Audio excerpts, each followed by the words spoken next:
Olá, meu povo, a paz do Senhor.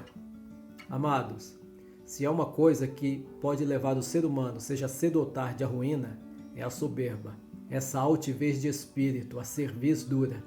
Elementos esses que Deus não sente nem um pouco de agrado, porque na humildade e num coração contrito, Deus se achega e trabalha a seu favor. Muitas pessoas já desde cedo possui a soberba como uma das principais características em seu caráter, no jeito que se impõe diante das outras, mostrando sempre que sua autoconfiança e muitas vezes autossuficiência para muitas situações o coloquem em outro nível dos demais, acreditando que suas habilidades provêm de seu esforço apenas, ou privilégio concedido geneticamente.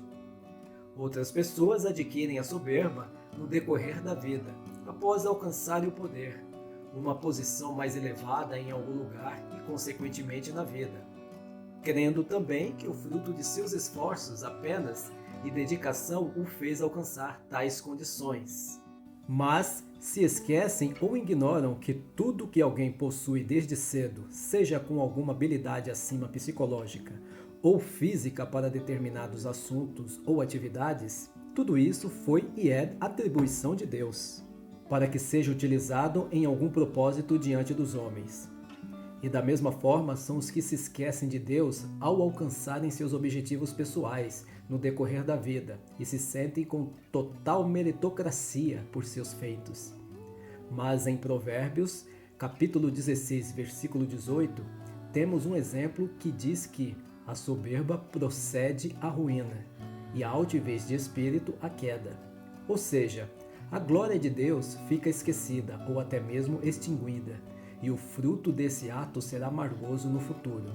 Deus, em sua glória e plenitude, quer que jamais esqueçamos dele e em tudo que foi criado através de sua vontade.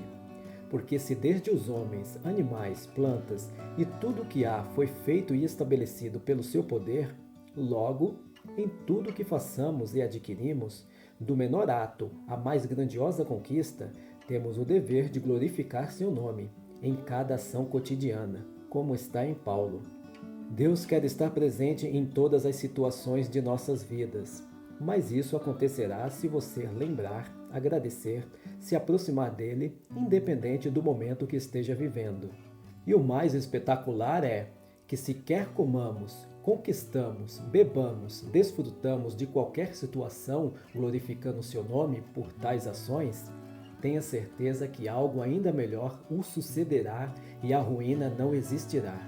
E lembre-se, você pode até viver sem Jesus, mas será terrível morrer sem ele. Deus abençoe a todos. Shalom Adonai.